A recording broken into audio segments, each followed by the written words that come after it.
पौष कृष्ण गणेश चतुर्थी व्रत कथा। पार्वती जी ने गणेश जी से पूछा, हे पुत्र, पौष माह में किस गणेश का पूजन करना चाहिए, पूजा का विधान क्या है और भोजन क्या करना चाहिए, संक्षेप में अब आप ये सब बताइए। गणेश जी ने कहा, हे माता, पौष माह की चतुर्थी संकट नाशिनी होती है।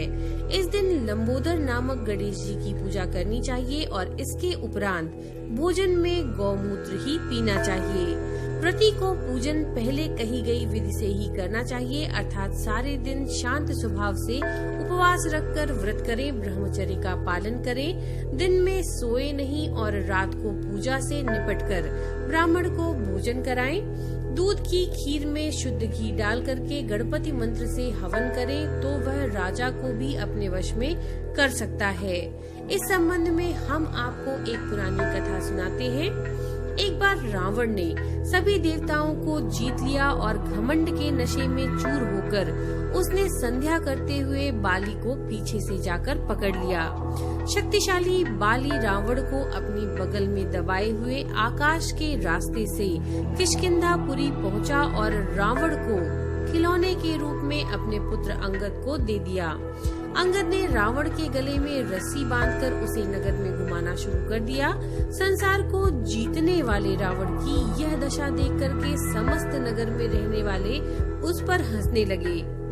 वे कहने लगे, अरे जरा देखो तो सही, ये विश्व विजेता रावण आज राजकुमार अंगद द्वारा सड़कों पर घुमाया जा रहा है। नगर वासियों की बातें सुनकर के रावण शर्मिंदा होकर लंबे लंबे सांसें लेने लगा। उसका घमंड चूर चूर हो गया और उसने अपने नाना पुलत्स्य मुनि को याद किया। अपने नाती की दीन पुकार सुनकर के मुनि को अचंभा हुआ कि उसके नाती की ऐसी दशा क्यों हुई। अधिक गर्व करने से देव, दानव, मनुष्य आदि सभी का नाश जरूर होता है।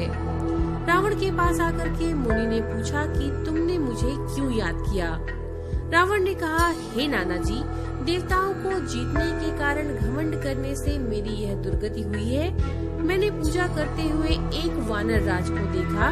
पश्चिमी महासागर के किनारे पर मैंने उसे पीछे से पकड़ने की कोशिश की, परंतु मैं ही उसके हाथों पकड़ा गया।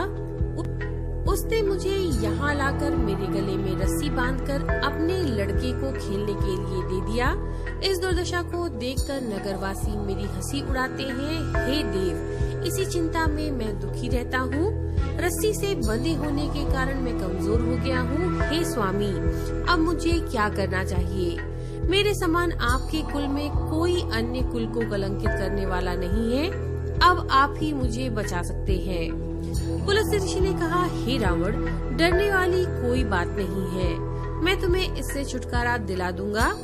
बाली देवराज इंद्र के वीर्य से पैदा हुआ है और तुमसे अधिक शक्तिशाली है। यह राजा दशरथ के पुत्र श्री राम जी के हाथों मारा जाएगा। और हे दैत्यराज, यदि तुम बाली के बंधन से छुटकारा चाहते हो तो मेरा कहा मानकर संकट नाशक गणेश जी का व्रत करो। पुराने समय में वृत्तासुर की हत्या के पश्चाताप हेतु इंद्र ने इसी व्रत को किया था, इसीलिए तुम भी इसी संकट नाशक व्रत को करो। बहुत जल्दी ही तुम्हारा संकट दूर हो जाएगा।